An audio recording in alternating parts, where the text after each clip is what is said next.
చేసుకుని గొప్పతనం. Right sir. Seshu sir, మొత్తంగా చూస్తున్నాం అంతా ప్రపంచమంతా కూడా ఆసక్తిగా ఎదురు చూస్తుంది ఒక విషయం గురించి. ఏంటి అంటే ఉక్రెయిన్ యుద్ధం గురించి ఈ పర్యటనలో భారతదేశ ప్రధాని ఏమైనా మాట్లాడతారా, అసలు మాట్లాడకుండా ఉంటారా అంటే నర్మగర్భంగా చెప్పాల్సిన విషయాన్ని క్లియర్ కట్ గా మోదీ చెప్పేశారు. మేము ఎవరి పక్కా ఉండము, భారత్ ఇప్పుడు శాంతినే కోరుకుంటుంది అని చెప్పారు. ఒక రకంగా ఈ దేశంలో పుట్టినందుకు మనందరం కూడా గర్వించాలి. ప్రపంచంలో ఏ దేశం, ఈవెన్ పాకిస్తాన్ ఇంత కల్లబొల్లి మాటలు చెప్తూ మనపై అల్లకల్లోలం సృష్టిస్తున్నా అక్కడ కూడా శాంతి కావాలని ఈ రోజుకి కోరుకుంటున్న దేశం మనది. సో ఎలా చూస్తున్నారు ప్రధాని ఉక్రెయిన్ కు సంబంధించి చేసిన వ్యాఖ్యలను? ఇప్పుడు ఉక్రెయిన్ రష్యా యుద్ధ విషయంలో అనేక సందర్భాల్లో అటు జెలెన్స్కీ గాని ఇటు పుతిన్ గాని భారత్ మధ్యవర్తిత్వాన్ని, మోడీ ఇంటర్ఫెరెన్స్ ని కోరుకున్నారనేటటువంటి విషయం మనకి గతంలో మనం చూసాం. అయితే నిన్నటికి నిన్న యుఎన్ఓ లో ఒక సంఘటన జరిగింది. ఏంటి అని అంటే, ఈ ఉక్రెయిన్ రష్యా యుద్ధ సమయంలో రష్యా ఆక్రమించినటువంటి ఉక్రెయిన్ భూభాగంలో ఉన్న పిల్లల్ని ఎత్తుకుపోయారు అనే దానిపైన యుఎన్ఓ లో ఓటింగ్ జరిగితే భారతదేశం ఆ ఓటింగ్ నుండి తప్పుకున్నది. ఎందుకు తప్పుకున్నది? రష్యాకు మద్దతుగా తప్పుకున్నటువంటి విషయం మనం గమనించాలి. అంటే రష్యాకి ఒక అనివార్యత ఉంది. ఏంటి అని అంటే, భారతదేశం లాంటి ఒక బలమైనటువంటి మద్దతుదారుడు తన పక్కన ఉండాలి కాబట్టి ఒక అనివార్యమైనటువంటి పరిస్థితులలో భారతదేశం తోటి స్నేహం చేయాల్సిన పరిస్థితి ఉంది.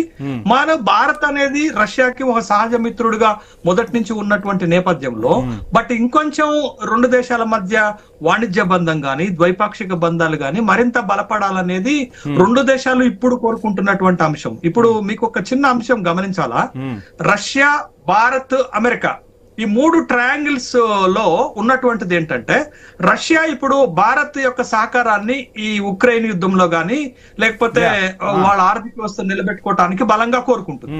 అమెరికన్ ప్రెసిడెంట్ అమెరికా ఏం కోరుకుంటుందనంటే, ఇప్పుడు భారత్, రష్యా, చైనా ఒకటిగా ఉండొద్దు, ఆ కూటమి బలపడొద్దు అని కోరుకుంటుంది.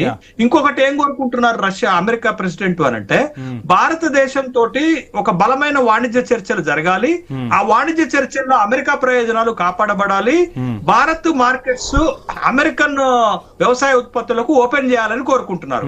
కానీ మన ప్రధానమంత్రి ఏమనుకుంటున్నాడు, వాణిజ్య చర్చలు భారతదేశానికి ఉపయోగపడే విధంగా ఉండాలి, భారతదేశంలో ఉన్న వ్యవసాయదారులను గాని భారతదేశంలో ఉన్నటువంటి పశుపాలకులను గాని రక్షించుకోవటానికి అమెరికా పెట్టినటువంటి ఆంక్షలకు ఒప్పుకోవద్దు అని అనుకుంటున్నాడు. అంటే ఓ పక్క రష్యా భారత స్నేహాన్ని కోరుకుంటుంది, భారతదేశంతో దృఢమైన బంధాన్ని కోరుకుంటుంది, ఇంకొక పక్క ఆంక్షలతోటి భారత్ ని బెదిరించాలని అమెరికా కోరుకుంటుంది. బట్ అందుకే నేనేమన్నాను, రష్యా, భారత్, అమెరికా ఈ మూడు ట్రయాంగిల్స్ లో మనతో స్నేహం చేయాలని కోరుకుంటుంది రష్యా, మనని ఆంక్షలతో లొంగ తీసుకోవాలని కోరుకుంటుంది అమెరికా.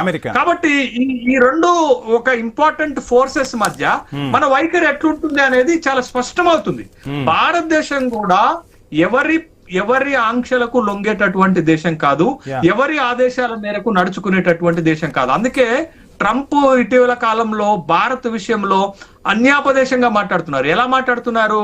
ప్రపంచంలో 8 యుద్ధాలను ఆపాను, మరి పాకిస్తాన్ కి భారతదేశానికి మధ్య 2 అణువస్త్ర దేశాల మధ్య యుద్ధాన్ని కూడా నేనే ఆపాను అనే పదే పదే దాన్ని బయటపెట్టి మాట్లాడుతున్నాడు అని అంటే, భారతదేశము మా మాట వింటది, భారతదేశాన్ని వాణిజ్య చర్చల ద్వారా లేకపోతే టారిఫ్స్ ద్వారా మేము లొంగ తీసుకున్నాము అనే ఒక సందేశాన్ని ప్రపంచానికి పంపించే ఒక ఎత్తుగడ అమెరికన్ ప్రెసిడెంట్ చేస్తుంటే, బట్ భారత్ ఏమంటుందనంటే, మాది స్వతంత్ర దేశము, మేము ఎవరి డైరెక్షన్ లో పనిచేయము, మా ప్రయోజనాలను కాపాడుకోవటానికి మాకు నచ్చిన దేశంతో వ్యాపార సంబంధాలు పెట్టుకుంటాం అనేది ఒక సంకేతం ఇస్తుంది. కాబట్టి ఇవాళ జరుగుతున్నటువంటి ఒక సదస్సు ఖచ్చితంగా భారత్ రష్యా బంధాన్ని మరింత దృఢం చేస్తుంది, మరింత బలోపేతం చేస్తుంది అనేటటువంటి విషయాన్ని మనం గమనించాలి. ఖచ్చితంగా ఇది రెండు దేశాలకు వాణిజ్య పరంగా, రెండు దేశాలకు రక్షణ పరంగా, రెండు దేశాలకు ద్వైపాక్షిక సంబంధాల పరంగా ఉపయోగపడుతుంది.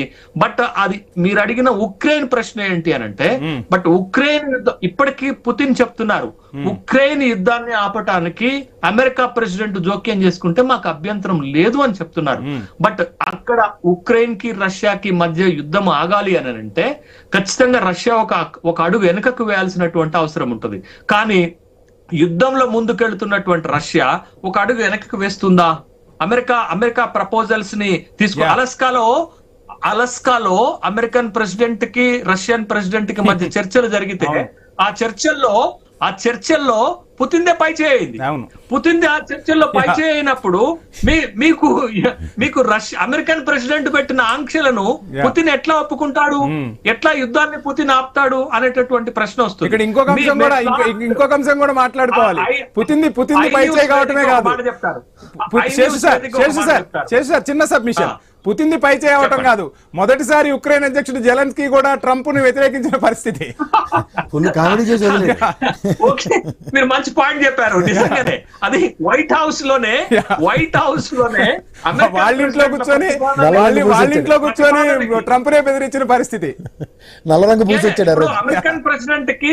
అమెరికన్ ప్రెసిడెంట్ కు ఉన్న ఇంట్రెస్ట్ ఏంటంటే ఉక్రెయిన్ లో ఉన్నటువంటి అత్యంత విలువైనటువంటి ఖనిజాలతో ఒప్పందం చేసుకొని తమ దేశ ప్రయోజనాలను కాపాడుకోవాలి సంక్షోభంలో సందర్భంలో అనేటటువంటి ఒక వాణిజ్యపరమైనటువంటి బెనిఫిట్ తీసుకోవడానికి తను ప్రయత్నం చేస్తుంది. బట్ ఎట్లాస్ట్ ఒక మాట చెప్తారు, ఐ న్యూస్ వేదిక ఒక మాట ఏంటంటే, మీకు రేపు రష్యన్ ప్రెసిడెంట్ ఉక్రెయిన్ విషయంలో ఒప్పించాలి అని అంటే అది భారత్ కే సాధ్యమవుతుంది. భారత్ మీడియేషన్ తోటే రష్యన్ అధ్యక్షుడు కొంత వెనకకు తగ్గే అవకాశం ఉంటది తప్ప అమెరికన్ ప్రెసిడెంట్ పెట్టేటటువంటి ఆంక్షలకు రష్యన్ ప్రెసిడెంట్ ఎప్పటికీ ఒప్పుకోడు అనే విషయాన్ని గమనించారు. అంశం గురించి మళ్ళీ మాట్లాడదాం. దుగ్గరాజు గారు, మొత్తంగా చూస్తున్నాం భారత ప్రధానిపై హత్యాయత్నం